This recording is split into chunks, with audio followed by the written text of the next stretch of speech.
Estimados irmãos e prezadas irmãs, nosso Senhor Jesus Cristo diz que aqueles que não entram pela porta das ovelhas, do redil das ovelhas, é ladrão e assaltante.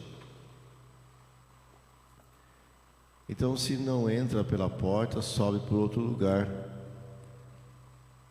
para ter acesso às ovelhas. Ele está se referindo aqui a todos aqueles que passaram antes dele, principalmente aqueles que ensinam o povo a religião, que são fariseus, os doutores da lei, anciãos, homens que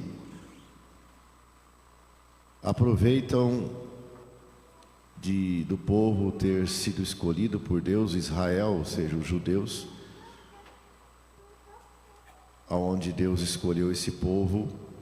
Eles aproveitam essa predileção que Deus tem por eles para tirar proveito próprio, né? Para pensar em si mesmo.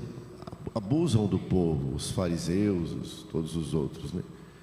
Eles, como dizia o profeta Jeremias, não estão preocupados com as ovelhas para dar uma água, uma comida necessária para a vida delas, para elas crescerem bem, mas eles estão preocupados de usar das ovelhas para benefício próprio.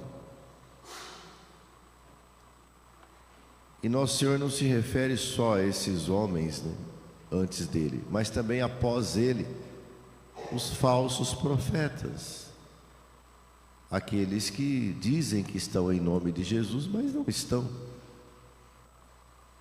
E nós vemos por aí tantos casos de pessoas que dizem que estão cuidando do povo, mas estão aproveitando da simplicidade, da falta de conhecimento das pessoas para ganhar dinheiro. Hoje é o dia dos R$500, hoje é o dia dos 200. Você vem à igreja hoje, dá o seu carro, dá tudo, que daí você vai ser salvo, né? E às vezes acontece isso, as pessoas acreditam que esses são os bons pastores, e não são. Essas pessoas, eles são os falsos profetas, usam da posição religiosa que ocupam para benefício próprio. São os ladrões e assaltantes. São João Crisóstomo diz que a porta aonde entram as ovelhas, ela é a Sagrada Escritura, que não permite que os hereges entrem. Porque a Sagrada Escritura é a palavra de Deus. E uma pessoa que tem interesses próprios, preocupado com a sua reputação, vai aceitar a palavra de Deus, porque a palavra de Deus vai incomodar e vai fazer a pessoa procurar renunciar aos gostos, às vontades, ter uma vida de desapego. Então, a palavra de Deus, como porta para chegar à vida eterna, quem é herege, ou seja, aquele que quer viver uma vida totalmente voltada para si mesmo, fora de Deus, ele não vai conseguir entrar nessa porta. Então vai subir o muro mesmo, né? Vai entrar por outro lugar. É ladrão e assaltante. E a voz de Jesus é a voz do bom pastor. Nós escutamos a voz dele e nós o seguimos, e ele vai dar água fresca para nós tomarmos, um alimento sólido para a nossa salvação, que é a palavra dele mesmo.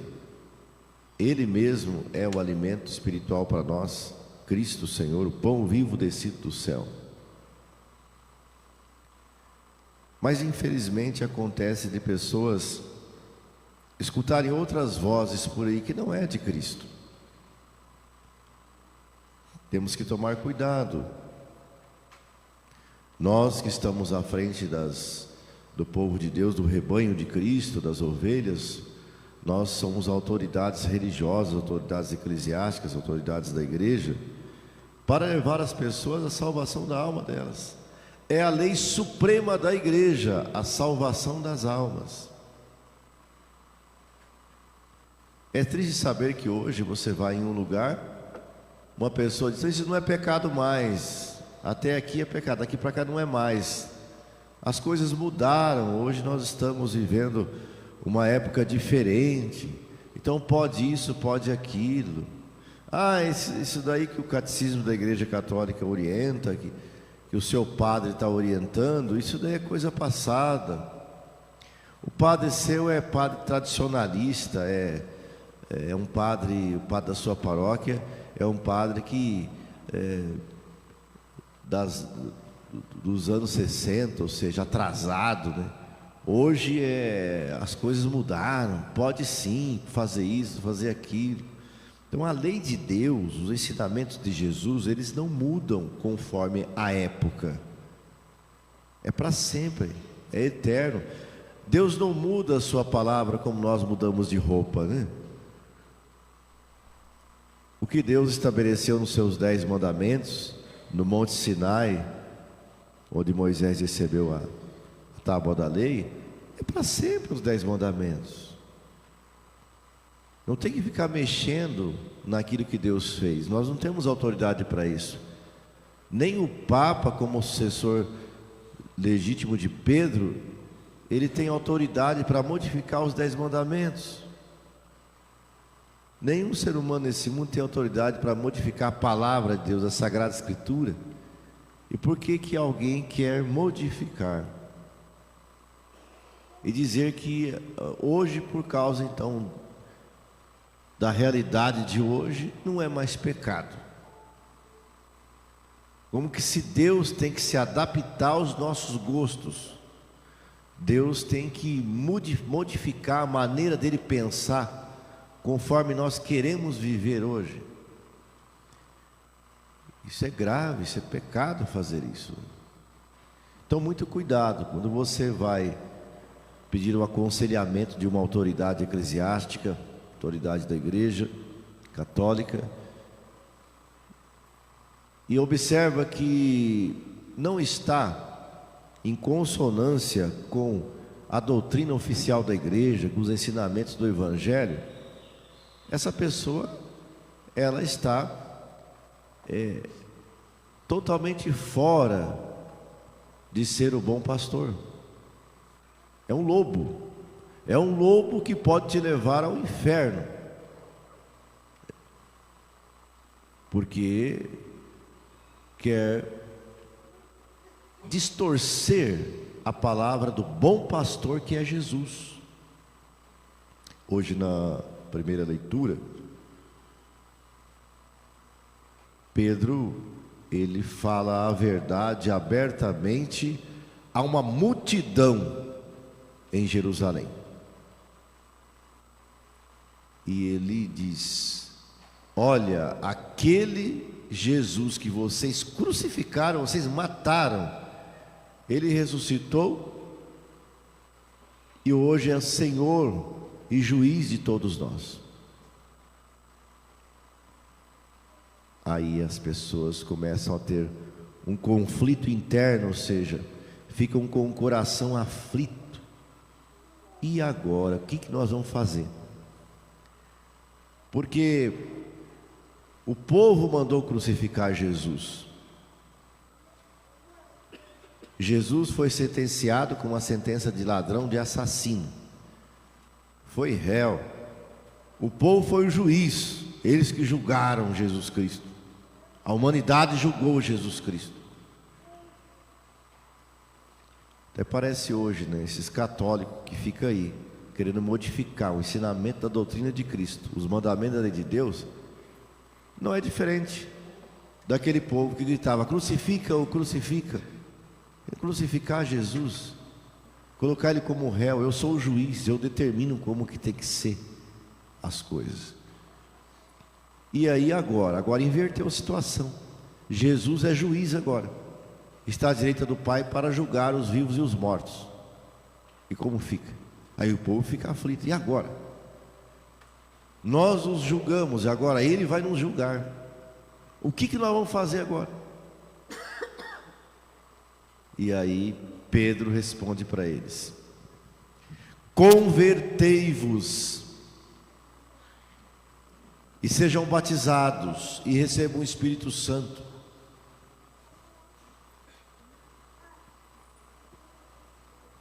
Procurem ter uma vida afastada dessas pessoas corrompidas. Essas pessoas corrompidas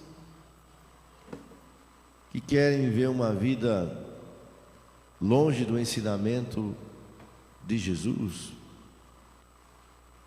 Então nós temos que entender, meus irmãos e minhas irmãs, que a influência de pessoas negativas, de pessoas que querem fazer uma doutrina própria para seguir a Deus, isso atrapalha a nossa vida espiritual. Devemos rezar por essas pessoas, mas não ficar dando ouvido ao que elas falam. Nós estamos fazendo a campanha do metro quadrado, e se Deus quiser, logo teremos uma igreja agradável para estarmos, segura, mais segura, porque descobrimos tantas coisas que colocavam em risco a nossa segurança. Por exemplo, a fiação do forro toda solta em cima do forro, fiação até descascada, quantos anos soltas em cima do forro, um forro de madeira.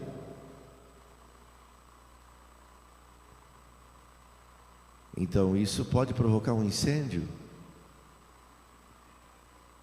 Então o cuidado, o zelo que nós temos para com a casa de Deus,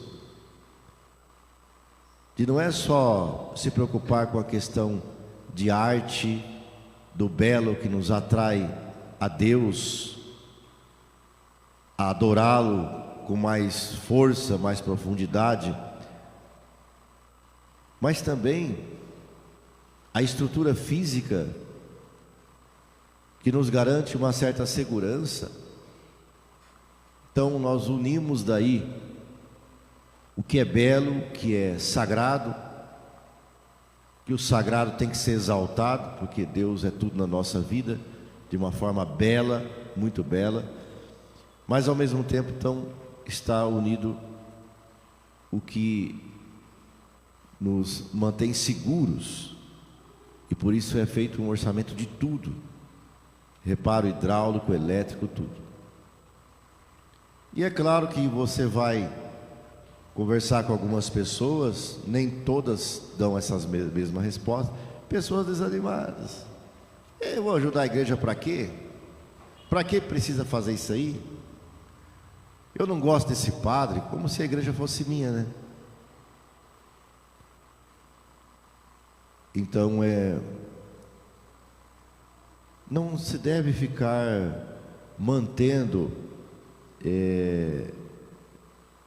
essas palavras dessas pessoas, rezar por elas, ficar aí dando ouvido a essas pessoas, entende? Como Jesus disse na cruz: Pai, perdoa, eles não sabem o que fazem. E sermos firmes, levantar nossa cabeça e falar: nós vamos fazer o melhor para a casa de Deus, que vai ficar para os nossos filhos, netos, bisnetos, para todas as gerações. Olha aí que beleza, ó. 3 rapazes hoje aqui, novos coroinhas hoje. Não, tem 2 que estão começando, tem um que já estava já há um tempo, né? Que já está o mais velho deles. Mas 2 começando de coroinha, e tantos. Ontem umas meninas, todas novinhas, começando a servir a Jesus Cristo no altar. Nós temos uma graça enorme dessa comunidade ter tanta criança.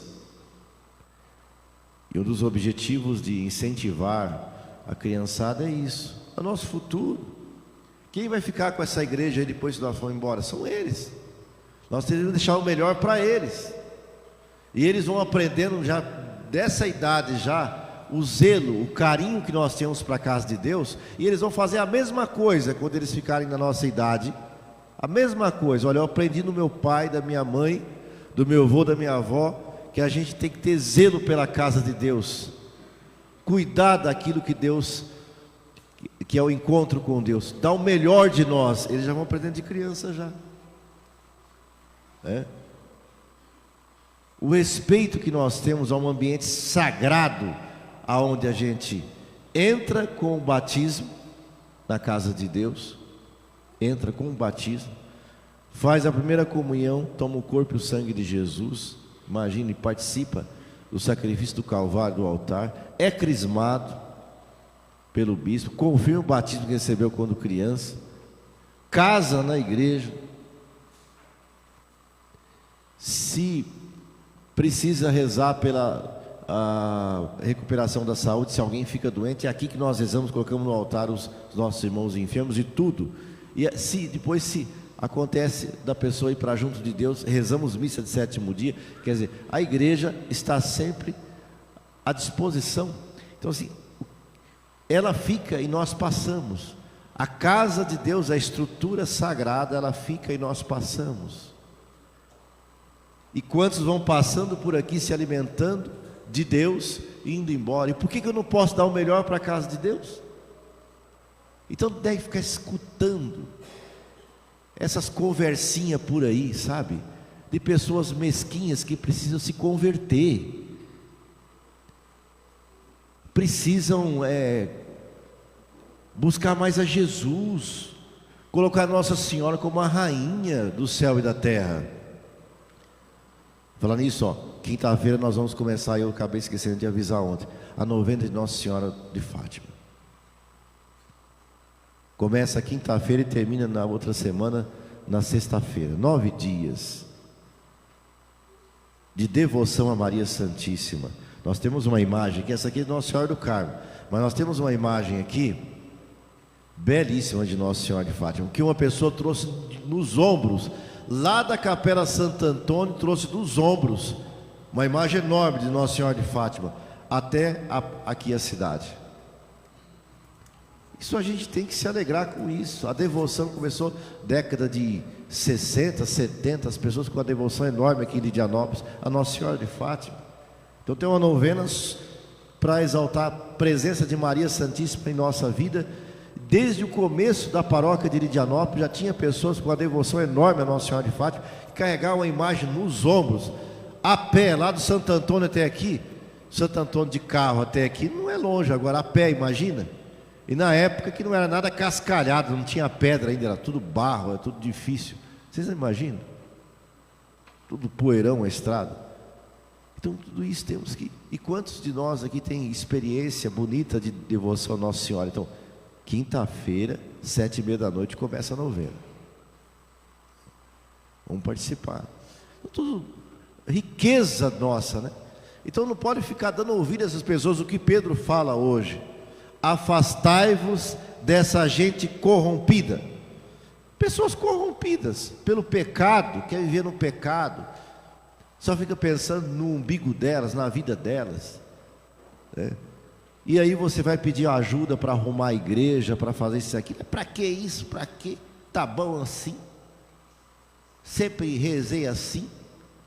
Não preciso disso, né? Então, falta de respeito com as coisas de Deus, de carinho pelo que Deus dá para nós, o que Ele é para nós, o que Nossa Senhora é para nós, o que os santos são para nós, intercessores junto de Deus. Então, meus irmãos e minhas irmãs, nesse sentido, cuidado com essas pessoas corrompidas, reze por elas, mas não fica assim, sabe, bitolado no que elas fazem. Essas pessoas negativas, sabe, autossuficiente, prepotente, se acha, né? Reza por elas. Precisa se converter. Se tem algum problema pessoal com o padre, vai conversar isso com o padre, né? Agora, porque tem algo pessoal comigo que não gosta da minha pessoa, então vai deixar de ajudar a igreja agora? Isso tem lógico. Falta de experiência de Deus, de maturidade, de humildade, de fé, né? Já está num ateísmo lascado, só de pensar assim, né? Já se apostatou a fé, apóstata da fé, sabe? Então olha o que Pedro fala na segunda leitura. que quando nós praticamos o bem e nós sofremos porque nós praticamos o bem, somos muito admirados por Deus, porque nós sofremos ao praticar o bem. Então, se eu e você estamos sofrendo porque praticamos o bem, que beleza, graças a Deus, né? Praticamos o Evangelho e por isso nós sofremos. E por isso que nós devemos revidar, ser vingativos de maneira alguma. Jesus não ensina isso. Pedro fala hoje na primeira epístola dele, Jesus, o tanto que ele sofreu, ele não revidou. Rezou pelas pessoas, na cruz Jesus rezou pelas pessoas. Pai, perdoa, eles não sabem o que fazem, né? Mas sempre mostrou a verdade, apontou. De todos os seus discípulos ele apontou a verdade. Lembra de Judas 2 vezes. Uma vez, como diz, aquele que molhar o pão no prato, esse vai me trair. Para Judas. Segunda vez de Judas, no Jardim das Oliveiras, com um beijo você entrega o Filho do Homem. Corrigindo, mostrando, olha o que você está fazendo aí, é errado isso, rapaz. Pedro, 2 vezes também, das mais fortes. Teve outras tantas, mas as 2 mais fortes. Afasta de mim, Satanás, você não pensa como Deus pensa, mas como o mundo pensa. Chamou Pedro de Satanás, porque ele não queria que passasse pelo sofrimento. Segunda vez, Pedro, antes que o galo cante, você vai me trair. Você vai me trair. E traiu Jesus 3 vezes. Pedro. Paulo de Tarso, Saulo, né? Aquela luz aparece, Jesus ressuscitado. Saulo, Saulo, por que me persegue, Saulo? O Jesus está ali, encostando o dedo na ferida, mostrando a pessoa: escuta, por que você está fazendo isso aqui comigo? Por que você se resolve, se converte, muda isso daí? Entende? Então é isso. Nossa igreja apostólica é isso, passando pelo sofrimento, mas a verdade não pode ser escondida jamais. O dia que a gente não querer mais proferir a verdade da palavra de Deus, é porque a gente não é mais católico, não é mais cristão. Se você omite a verdade, então você vai ter que viver na mentira. Se você vive na mentira, você é filho do diabo, porque o diabo que é o pai da mentira. E hoje está assim, né? Hoje está assim. Você não pode falar a verdade, né? Então está querendo calar os influencers aí, os youtubers da internet aí, projeto de lei, né? Porque não pode falar a verdade, não pode. As orientações da igreja, você começa a falar, você está ofendendo a pluralidade, a cultura do país.